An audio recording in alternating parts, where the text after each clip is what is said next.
Hey everyone, welcome to the episode 6 of the podcast that we are doing in the Warrior Suite with Pastor Josh. I'm Pastor Mitchell. We've been talking about philosophy of life and broke down a lot of things, a lot of content, a lot of handles.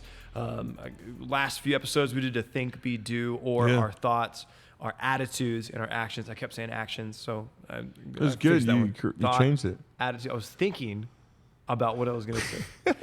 Thought, attitudes, and actions, and how all of those affect the things we have in life. And just kind of starting with the basics. If we go with our core values, if we establish core values, it'll help determine our thoughts, which then determine our attitudes. Yeah. And if you're just listening to this is like a really great, I don't know. Foundational? It's like a foundational thing for some things we're going to talk about, like in the second season. Yeah. And go back to the beginning and just walk through it. It's more conversational, but it's just really like how to, we should all have a philosophy of life. One of the things for our church, and we've said it a few times throughout this past couple episodes, but, we believe that God wants us to have a biblical philosophy of life that helps us to reach our God-given potential. Yeah. And philosophy of life might sound scary, but philosophy of life is really all about just deciding how to live. God wants us to live a great life. Yeah.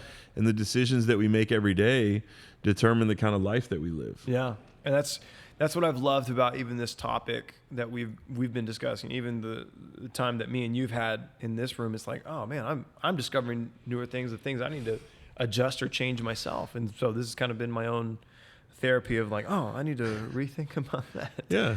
But we're going to talk about I think for all of us, like no one's got like this really perfect like approach to life, and you're always thinking about, We talked about, I think a couple episodes ago where we've arrived, that we're... Yeah, I'm here now. Oh, we've done it. I am now the master of my fate. Like, no, like you're always going to have to be working on that. Yeah. But today we are going to be finishing up this season, talking and tackling the biggest question of the world. I think every person in the world has or will ask this question, which is, what is the meaning of life? The meaning of life. That's a big... you go ahead and say it, because it's big time. It's a big... We've asked that question since humans have been a thing. Yeah. So what is the meaning of life? What? You have the answer, right? Dude, never. I think the first question I would start with is, if as you're listening to this, like, what do you want out of life? So like if you thought, okay, not like what do I want out of life the next 5 years, 10 years, whatever.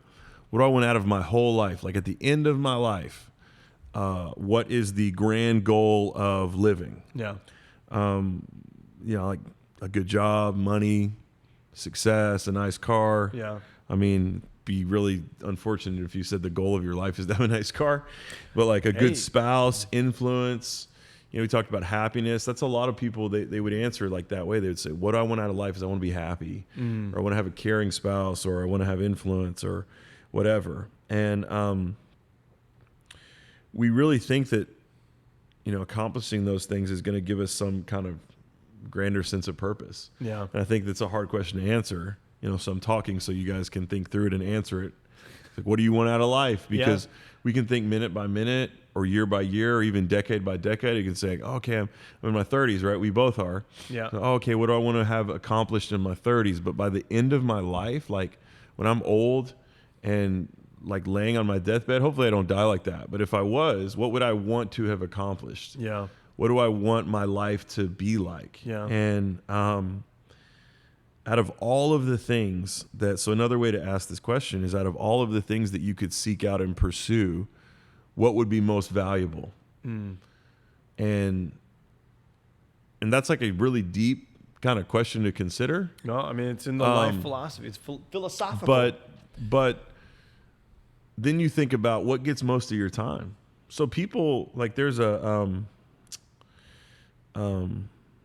book that was written that I read called The Top 5 Regrets of the Dying by a hospice nurse named Bonnie Ware. Oh my and gosh. She identified 5 common regrets of people that were on their deathbed. Number one was the wish for the courage to live a life true to themselves, not a life based on the expectations of others. The second one was the wish that they hadn't worked so hard every male patient, like she said this in the book, every male patient she encountered felt they missed their children's youth and their spouse's companionship. Wow. The third thing is the wish that they would have had the courage to express their feelings. The fourth thing is the wish that they had stayed in touch with their friends. The fifth thing is the wish that they had realized that happiness was a choice. It's like we talked about happiness during the core values, right? Yeah. And so out of all of the, a lot of people don't realize that out of all of the living that they could do, out of all of the things, like all the striving, all the work, like we're all going to work, we're all going to spend a lot of time like pursuing all these different kind of things. Out of all those things, most of us don't consider that we could actually like mislive. Like most people don't live life and go, oh, I could actually live a bad life. Yeah. Like I could get to the end of my life and go, man, like my existence was relatively meaningless. Because we've all heard these like regrets of the dying and stuff, but like how many of us go, man, like if I just could make more money, if I could just have more influence, and we spend all of our time just consumed with that. Yeah. And we say that's what we want out of life, and then we get all of that, or we hear stories of people that get all that and go, man, like that's not really what it was all about. Yeah. Like, there's a real like likelihood. I wouldn't say it's like super high. Maybe it is. But there is a likelihood that we could live lives that are unfulfilling and meaningless. Yeah. Like we're not just guaranteed to automatically have a meaningful life, meaningful existence, a life that feels fulfilled. There's a lot of people that get to the end of their life. And unfortunately, I know this is like a serious topic, but for real, I mean, there's a lot of people that end their life early because they feel like my life is unfulfilled and meaningless. Yeah. And a lot of us call ourselves Christians and we follow Jesus, and then we go, okay, well maybe if I achieve culture's definition of happiness, right, then I'll like finally feel like my life is meaningful and my life is purposeful. And we talked about this a few episodes ago, but how many of us see people with fame and fortune and influence that seem like their lives are completely empty? Yeah. Well, that's where you hear those stories. You hear about those people that attained whatever, blank. Insert whatever you want in there. Achieved the pinnacle of whatever that is. Yeah. Let's say that that's there.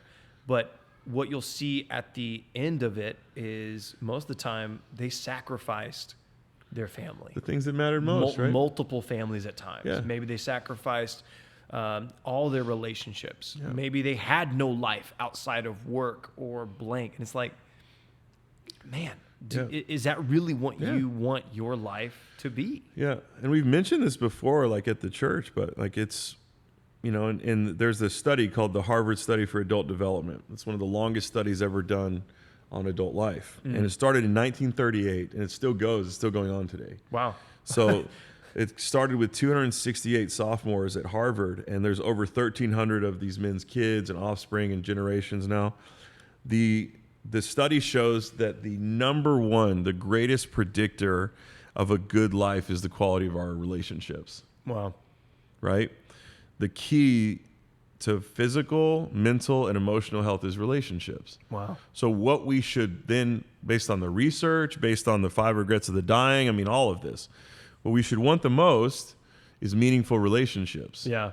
Right? Now, that's like the answer to the question, right? But how many of us live our lives and prioritize our focus as if relationships are the most important thing? Right. I mean, like what gets most of our time? Like not our, all the men in this study were like, oh, I wish I would have spent more time with my kids. Yeah. Right? Yeah. I wish I would have spent more time with my family. I wish I would have spent more time with my spouse. And then like we do the same things that all these other people have done. Yeah.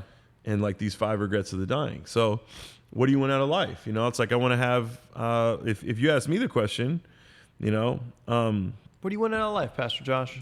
I'll ask you the question. I want a meaningful life. Like I want my life to have meaning, and I want to like fulfill my purpose, right? Yeah. So then we lead to So like, okay, I want my life to be meaningful, which I think all of us would say. Like, what do I want out of life? Sure, I want my life to be meaningful. So then kind of in a circle, now we're back to like, what's the meaning of life? Yeah. How will I measure my life? Right, is another way to say that same thing. Okay. Now, according to data, according to research, the number one way we should measure our life is by the quality of our relationships. Okay. Okay. Now, most of us honestly don't do that. But like think of it this way. So one day we're all going to die. Everybody that's on this planet's going to die. It's like the number one most common human experience is death. Every human that's ever lived has died, as far as we know. Jesus rose again. Yes, right? except for him. Right? Yeah. So at the end of your life, what will you think of your life? Right? Yeah. So if you could write your own eulogy right now, what would you say about yourself? Wow. I mean, that's like a deep thought. It's a pretty deep thought. It could be also kind of daunting of like, oh, like if man. you imagine the day of your funeral, your best friend gets up to deliver your eulogy, what do you want them to say about you? And what do you want the people around you to feel and think after you're gone? Yeah. And I mean, it takes a lot of time to think through that. So, but it's important for us to do that. Yeah. I mean, it's important for us to do that as an exercise right now. But the grand goal of living, like what do I ultimately want out of life? That's the thing that I should start with and assess. Yeah. So what do I want out of life? Like if I'm just going to answer the question, but I would encourage you to like pause this and just think through that. Like ultimately, what do you want out of life? Yeah. Most of us will kind of land at this place that I just mentioned, and that's I want my life to be meaningful. Yeah. And I want my life to mean something to me. Like I want my existence to be meaningful, but I don't just want my existence to be meaningful to me. I want it to be meaningful to other people. Yeah. So then how will I measure my life? That was the two questions. So how will I measure my life? Really ultimately is the impact I made on the lives of those closest to me. Wow. Like what's my legacy with my kids? I mean, we know this, right? So how will I measure my life? What do I want out of life? Those are the two questions that we can answer like right now. Socrates said that the unexamined life is not worth living. Like what if you could examine the end of your life before you got there? Wow. Most people don't think about this until they're dying. Right. But if you could say right now, at your age or wherever you're at when you're listening to this, what do I want the end of my life to look like? If I could examine my whole life from wherever I'm at right now, all the way to the end, what do I want out of my life and how will I measure my life? So for me, my answers to that might be similar to most people's answers. Okay. Yeah. Are what do I want out of life? I want to have a meaningful existence to myself and other people. Yeah. And then how will I measure my life? The quality of the impact that I made in the lives of those closest to me.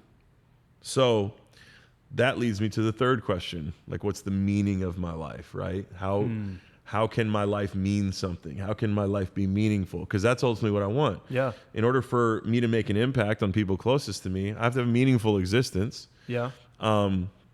So on and so forth. So every religion, philosophy, and everything else that exists kind of exists to try to formulate the answer to this question, right? Okay. Because you didn't grow up in our church. I mean, you've been here for a long time. You basically became an adult here. But like when you were in church growing up, was there like ever these conversations like, hey man, what's your calling? What do you feel like your calling is? Yeah, I mean, a little bit. People would kind of talk about that at a small level, of like not really a calling. It's just more of, I kept hearing like, what do you feel like you're meant to do, or stuff like that. I didn't hear the term calling until I kind of got more in this environment. But yeah, it was not really. I didn't hear it a lot. Yeah.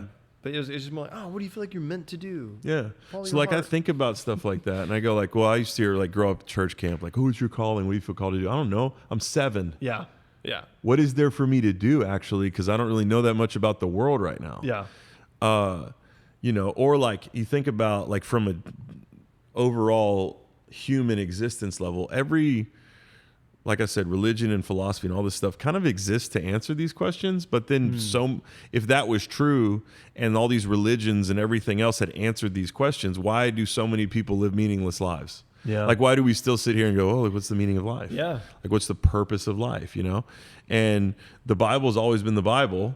Right. So, like, if we read that, I mean, you think that at some point someone would say, yeah, like that. Here's it is. Like, this is the... this is the one verse. Yeah. And then I would hear, like, when I was growing up about, what's your calling? What do you feel like God's called you to do? As if that was, like, really obvious. Yeah. Like when I was born, my mom got 2 things from the doctor. She got a birth certificate, and she also got a list of things that I'm called to do. Yeah. So make sure you show this to them when he's able to read. Exactly. Because this is his calling. I mean, that would be beautiful. Yes. Right? And then I would, be in all these environments where it's like, oh, you got to find your gifting, right? So, like, which one? Right? Because there's, like, this progressively confusing conversation. Yeah, so, yes. like, people talk about spiritual gifts. It's like, well, there's 9 spiritual gifts in 1 Corinthians 12. There's 7 in Romans 12, or they're both. Or what about the 5 gifts from Ephesians 4, where it's like pastor, prophet, apostle, teacher, evangelist? Yeah. What about the multiple gifts listed later in 1 Corinthians 12? Like, should I all of those? Is like my my future to operate in some gifting? Do I just get to choose it? Yeah, do I choose? Is this like the which? Like, I get to choose what's on my sandwich today, or back to like my 8th grade reading level? Yeah. Okay, that I mentioned earlier. Yeah. Not liking Shakespeare. Yeah. I have a hard enough time doing things that I understand. Yeah. I get you, man. I right? get you. So how can I figure out something as vague as like my calling and my purpose and meaning? And I'm sure like people are way more spiritual than me are listening to this going, oh no, this is like you got to do this and then this and then this like formula over here and you carry the 1. Yeah. And then you know what X is. Yeah. Right? It's there like, it is. Why it's not that hard, dude. Yeah, it's not that hard. Just do it. Just do it. Just meaning, live meaning. It's only your purpose. That's all. Yeah. Your calling. It's like I've taken 57,000 personality tests. Like, which Disney princess are you? Yeah. Yeah. The wrong one is what you are. I don't know. I'm like, take the right one. Yeah. I'm whichever one doesn't exist yet. I don't know.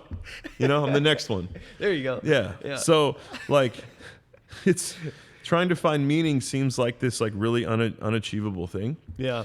So like, as much as I'm sitting here saying this is really confusing, the Bible doesn't make it confusing at all.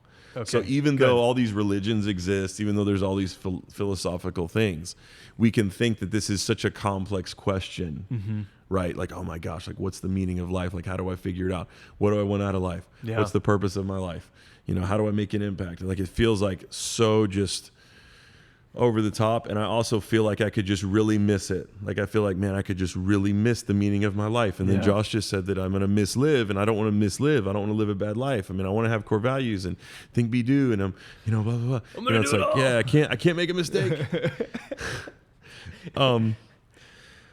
Paul in Romans chapter 12, verse 2, I've said it a few times throughout this season of the podcast.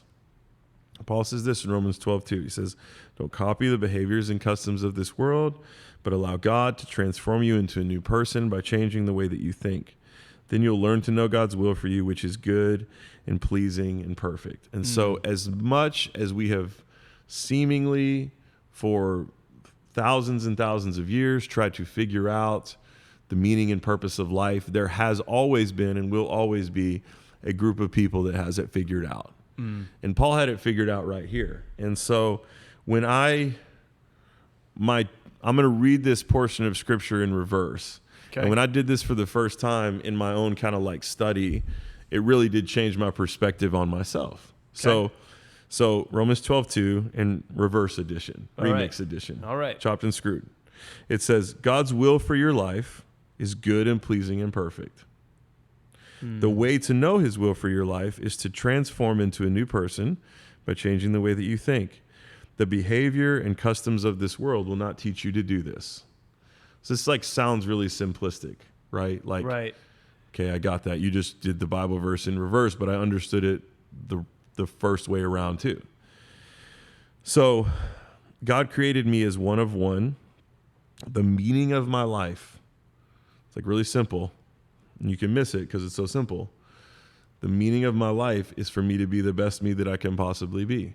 Allow God to transform you into a new person by changing the way that you think. That's God's will, which is good and pleasing and perfect. Like, I have to allow God to change my thinking. And that sounds like, okay, well, like, yeah, I got that. I'm just going to do that now. It's like, but hang on. Because the last part, if I read it in reverse, and the first part, if I read it forward, is don't copy the behaviors and customs of this world. The world is not going to teach you how to live out your meaning and purpose. But most of us, we come to church, we're like a Christian, we follow Jesus, right? But then all of our pursuit and all of our patterns of life and all of our, if I say, what do I want out of life? It's like money and happiness and purpose, and the same thing. Like, what people do is they think, oh, because I got this deal with Jesus now, I'm automatically going to live the right way. Yeah. The truth is, for most Christians, like, it just becomes a belief system, not a way of life. There's a difference between believing in Jesus and living like Jesus. And so Romans 12 says, don't do what the world does. Don't look at your life the same way that everyone else does. Yeah. And in the world that we live in, and in the country that we unfortunately happen to live in, people look at America, in America, look at Christianity like it's a box to check on a demographic form. Right. Right? Yeah. 100%. Like, I just believe this. Yeah. I just believe in Jesus. Yeah. So I believe in Jesus, and then everything else is going to get figured out for me. And that's not true. The Bible says, allow God to transform you into a new person by changing the way that you think. There's an activity there. Wow. For us. Like, I have to change my thinking. I have to allow my thought patterns to be changed. So we just talked about think, be, and do, and doing that according to God's world and all of that. So most people, Christian or not, are pursuing the same things as everyone else and are achieving the same results. So even in Christianity, right, you got pastors that really want a platform. They're pursuing influence. They're basically social media influencers within the church. And that's what they're pursuing. There's nothing wrong with having a following. There's nothing wrong with that. But when that becomes the purpose of your life, right, is to create a following, or the purpose of your life is to go make more money, or the purpose of your life is to go be successful, of course you're going to find yourself like fulfilled and confused. Because what do I want out of life? The way that people answer that question is influence. The way that we answer the question, what do I want out of life, is what we give our time to. Yeah. So if I say, what do I want out of life? And I say, well, I want to have a close relationship with my family, but then my only focus is more influence. Yeah. I don't really want to have a close relationship with my family because of my actions are kind of betraying what's truly in my heart. Yeah. So we think that our meaning is found in a gifting, a personality profile, or something else. So like we go, okay, the meaning of my life is for me to figure out like this. Like I have to figure out. So like even asking the question, I'll say it this way. Even asking the question, what's the meaning of my life? Means like, it's like we have to go find it. Yeah. Like it's like I have to go discover it somewhere, and eventually someone's going to tell me. Yeah. If I do enough searching like Indiana Jones, I'll like find this hidden temple, right? Yeah. And I'll figure it out. If I just can do enough work, I'll find the meaning of my life. And so we look at life that way, and like we're like, what is it? What's God's will for my life? What's the like, God, I want it. Please tell me. Yeah. Like that's how I felt a lot. Is like, God, what do you want out of me? What do you want me to do? And please tell me, like, please help me find my meaning and find my purpose. Right. So back to Viktor Frankl. Here's what Viktor Frankl said, and he said it better than I could have said it. In Man's Search for Meaning, he said, we need to stop asking about the meaning of life and instead to think of ourselves as those who are being questioned by life daily and hourly. Our answer must consist not in talk and meditation, but in right action and in right conduct. Life ultimately means taking the responsibility to find the right answer to its problems and to fulfill the tasks which it constantly sets for each individual. Questions about the meaning of life can never be answered by sweeping statements. Life does not mean something vague, but something very real and concrete, just as life's tasks are also very real and concrete. They form a man's destiny, which is different and unique for each individual. No man and no destiny can be compared with any other man or any other destiny. No situation repeats itself, and each situation calls for a different response. What is he saying there? He's saying that the meaning of your life, and this is back to all the stuff we've been talking about in this season, the meaning of your life is not like, what is the meaning of my life is not a question that we ask. And we think in our minds that this is a question that we ask. What is the meaning of my life is not a question that I ask. It's a question I answer. And when you start to think about it that way, that's when your thinking begins to really matter. Wow. Right? That's when your attitude really matters, and that's when your actions matter. Because what Viktor Frankl says here, right, is life's tasks are real and concrete. They form a man's destiny. So if you want to know what the meaning of your life is, it's going to be the result of whatever it is that you and I decide. Whatever it is that we decide. That's what my life is going to mean. To who? To everybody around me. Because God's, like, if I want to say, what's God's meaning? What's the meaning of my life with God? The meaning of your life with God, Romans chapter 12, verse 2, be the best you that you can possibly be. That's pretty much all Scripture has to say about it, right? That's as clear as God gets with us. Be the best you that only you can be. Now, the best you and I that only we can be, that's a result of our decisions. That's a result of our philosophy of life. That's a result of our core values. That's a result of all of our think, be, and do. It's going to equal what we have. So if I want meaning, my thoughts have to be meaningful. Yeah. Right? I want to have meaning. If I want to, so I'll go back this way. Think, be, do. Think plus be plus do equals have. If I want to have meaning, if I want to have a meaningful life, I have to do meaningful things. There it is. If I want to do meaningful things, I have to be meaningful in my attitude. My attitudes have to be meaningful. Yeah. And if I want to have meaningful attitudes, I got to think meaningful thoughts. And I got to think in my mind. So my perspective on life has to be, my life is meaningful to people. Yeah. Like if I have kids, the meaning of my life is to mean something to my kids as a dad. Yeah. Right? What's more powerful than that? Than what I mean to like Charlie and Harper as a dad? Or if I have a wife, like I have Courtney, what does my life mean to Courtney? That's me living out meaning, like the kind of relationship that we have and the kind of marriage that we have, that's me living out my meaning and purpose every day. Yeah. Is like I'm meaningful to my wife. I'm meaningful to my family, the people I'm friends with. What does my life mean to them? Yeah. And what am I going to make it mean to them? So like, why do core values matter? Because your core values, when you live by them, you mean those things to the people that you're in relationship with. Yeah. So what does my life mean? What's the meaning of my life? The meaning of my life is honor. It's one of my core values, right? My life is going to be honoring. My life is going to mean honor. The meaning of my life is humility. I'm going to walk in humility. So think, be, do. I'm going to think, be, and do humility. The meaning of my life is excellence. Right. The meaning of my life is generosity. That's what my life is going to mean to people around me. That's what my life is going to mean when I'm dead. That hopefully, like if I could go back and say, hey, I'm going to write my eulogy.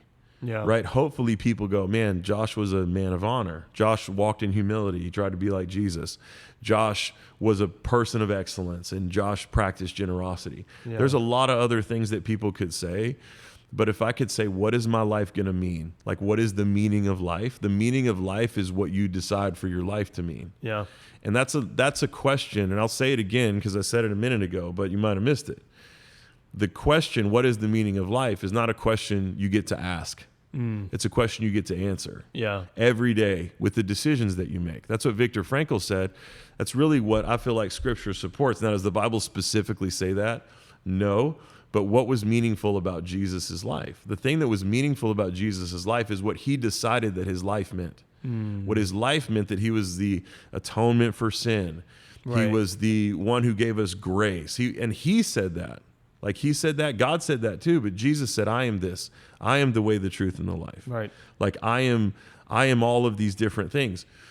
So if that's the model, then Jesus wants us to be the same way, that when we walk into, you said this last time about the actions. Yeah. So like, what do I do when I'm like the only one that brings something to a situation? Yeah. Well, that's what you mean. Yeah, in the situation, right? Like what I mean is this. If I bring encouragement, what I mean to that person is I bring it as I'm an encourager. Yeah. If I bring forgiveness, then I mean the meaning of my life in that moment is forgiveness. Because purpose purpose isn't discovered. Purpose is created. Wow. Right? So like a knife has a specific purpose. Yeah.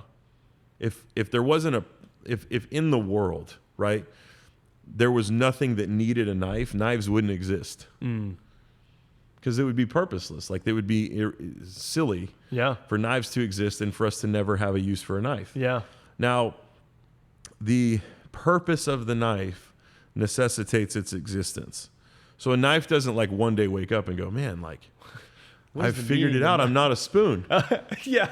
I've been trying to do this soup thing. Oh my gosh. Oh my gosh. Like I'm supposed to cut stuff. Yeah. You know, I've been trying to do this soup thing and I'm jacking up people's mouths and you can't get any liquid on there and it's just a mess. Yeah. It's like, this is crazy. a knife doesn't go discover its purpose. A knife just has one, therefore it exists. Yeah. So in our life, the knife, in our like existence as human beings, a knife plays its role. Yeah. And by playing its role, a knife fulfills its purpose.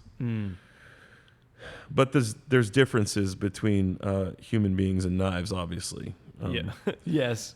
But that's where it's like it can seem so simple, but yet it is still so profound that it's not just about asking a question and trying to think that life will answer that for us.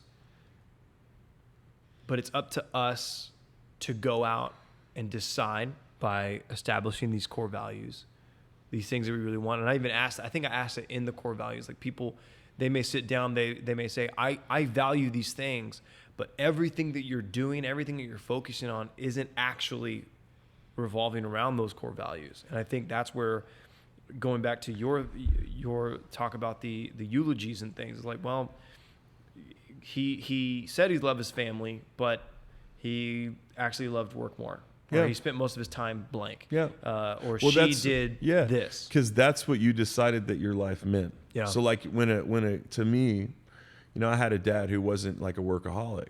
So he decided that his life, the purpose of his life was not to just feed our family. Yeah. So most men, they think they're a good dad or they think they're a good man because they just provide for their family. Right. And that's what they decide that their purpose is. Like that's what they decide that their meaning is. One of the differences between like humans and knives is that we get to decide the role that we play. Yeah. We're like a spork, I guess. Yeah. Multifunctional. We're like a Leatherman. Swiss Army knife. We're like a Leatherman. Yeah. Like a Swiss Army knife. So we're similar in that without meaning and purpose, we wouldn't exist. Right. But we're different in that we have to decide the role that we play. So like most people, they spend their life like, you know, again, back to the kind of questions like, what do you want out of life? Or, you know, what's the meaning of your life? All of that. Most people decide that the meaning of their life, men especially, on one hand, like the meaning of my life is to be a provider. Yeah. That's it.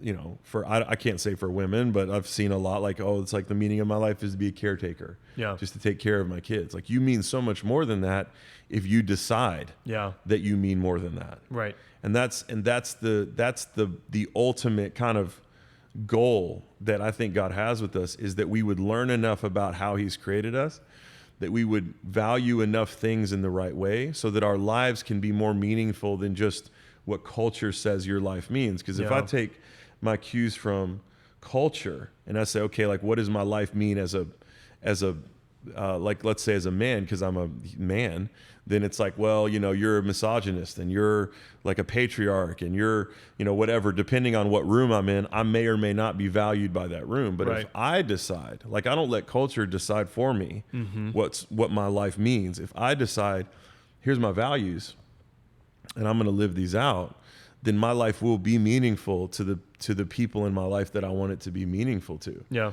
It's kind of like, this is like my last analogy. So like imagine that, you know, you're working at a airline counter and I come up to you, I'm like, hey man, how do I get from Texas to Hawaii?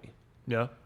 And you like work at the airport, you're like at the desk and you're like, man, I don't know. Like how do you get from Texas to Hawaii? Are you asking me? So now I'm asking you. I'm asking like, how do you asking me, dude? Like you work here? Like you can look in your little computer and tell me. No, man, no. But what if you really don't know the answer? Yeah. You're like, oh, like I've never heard of that. I've never heard of such a trip before. Yeah. It would seem like getting from Texas to Hawaii is like completely impossible. It's like, I don't know. We're in Texas right now.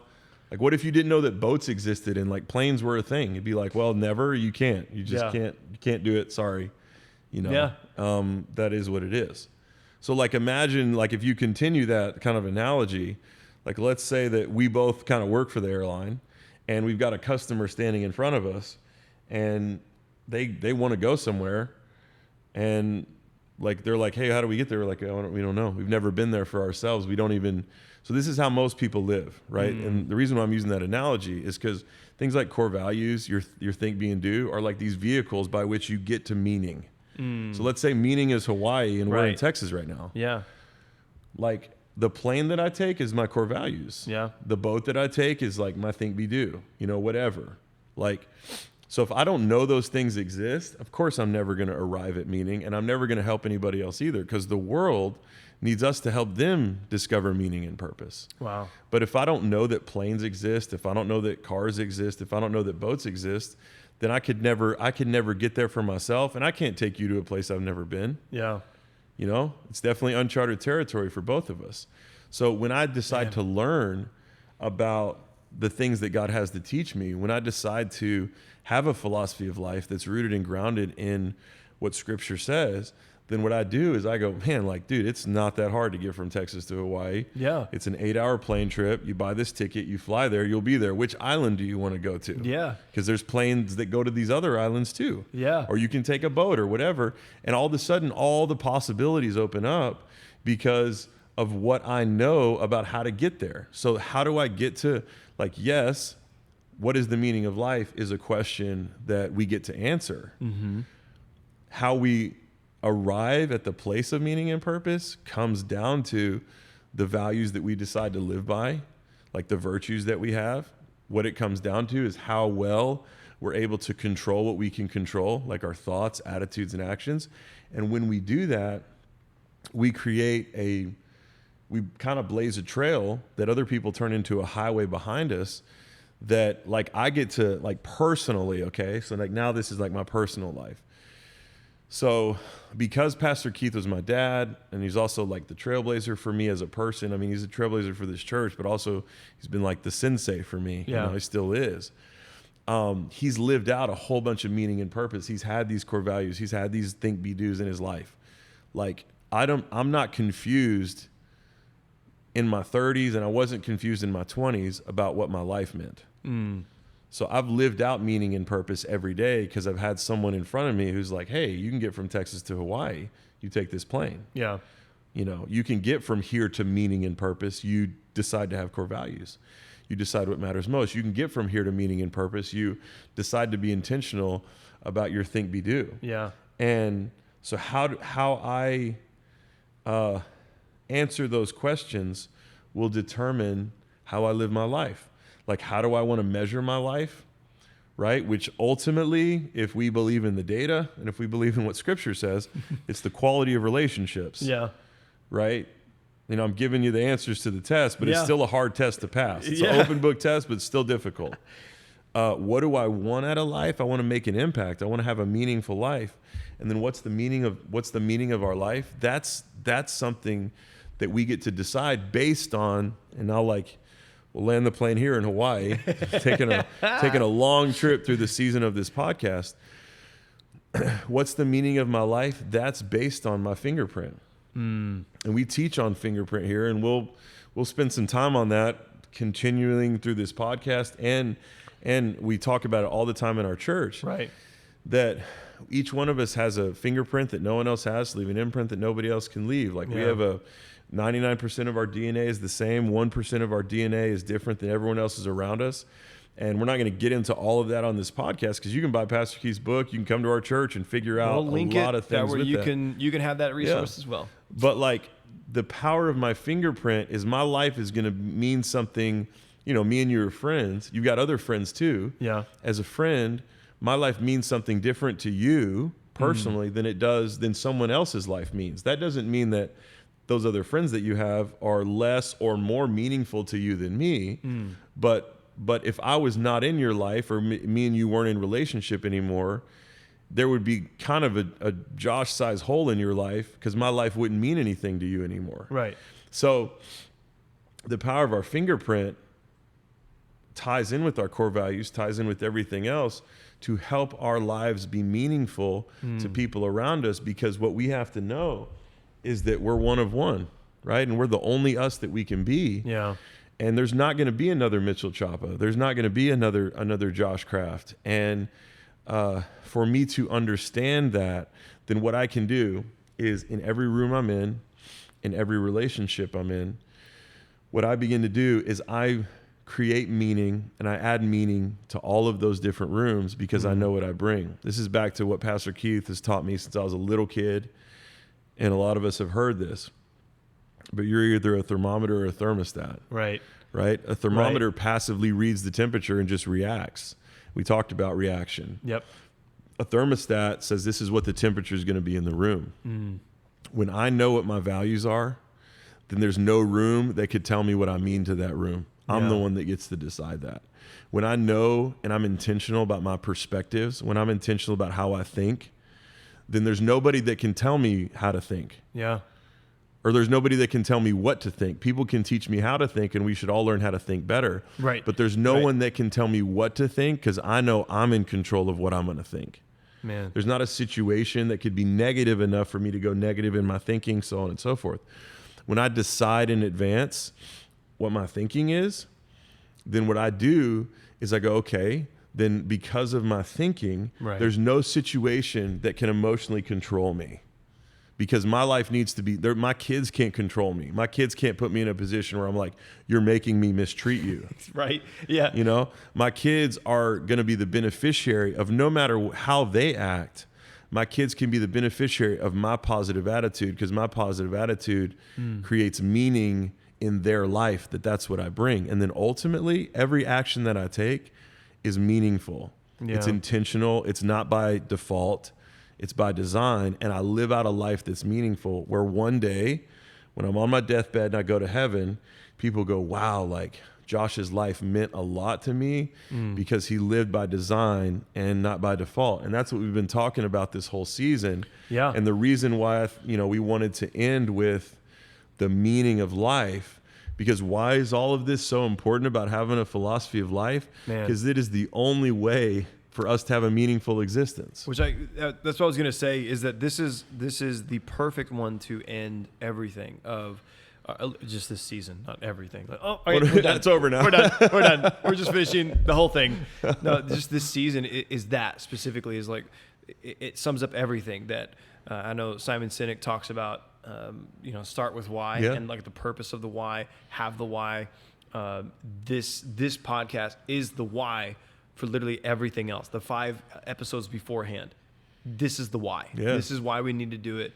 And so I think, again, just for like home exercise purposes, the 3 questions again that what you kind of started off with, what were they? Yeah, fundamentally, the first one is, what do you want out of life? What do you want out of life? What do you personally want? This is there's not a wrong answer. Just you decide. Take some time, answer that. Right? The second question was how will you measure your life? How you measure life. At the end of your life, how will you measure your life? Just period. Again, no wrong answer to that. You answer it, right? And the third question is, what is the meaning of your life? And you get to answer that question, not ask that question. So go ahead and answer it. Yeah. I think take some time, wherever, if you're listening to this or watching this, just take some time, however long it takes, just take some time to really think about that. And then since you already know about your core values, you already kind of looked at that, break it down from there. Like, do those 3 questions, the way I answer them, does that correlate with my core values? Do I need to shift some core values? Do I need to kind of shift the way that I'm kind of gauging my thinking to affect my actions I did it again, to affect my attitudes that will ultimately affect my actions? Like, how do I need to adjust my core values to correlate with this major why? And I think that will ultimately, again, help us reach the mastery goal, that God-given potential that we have, because we're supposed to answer the question, not ask it. Yeah. So I love that. Anything else, Pastor Josh? No, don't miss season 2. This is just season 1, man. dang. We're gonna be spinning it back here soon and getting season 2 going. And this is gonna be. I hope that we get to do this a lot, man. I think this is gonna be fun doing a podcast like this. And like I said at the beginning, we have a lot of really great teaching that we're gonna continue to post, but this is the only place that you're really going to be able to get this information unless you watch it on YouTube. Hey, yeah, whatever. But the main thing is, it's not just content. It really, truly is supposed to be handles and stuff that's going to be applicable in your life and things that you can already start putting into practice. Because I know that those things, even core values, has affected my life in a greater way, and I know that can do the same for you. And just even answering these questions, I think, will also be a great directional path for them. So thank you again for just tuning in. Thanks for joining us on the journey. Yeah. Jesus on my journey. Jesus on the narrow way. But thank you guys for tuning in. And come back for season 2 later on. And we'll see you back there then. Love you.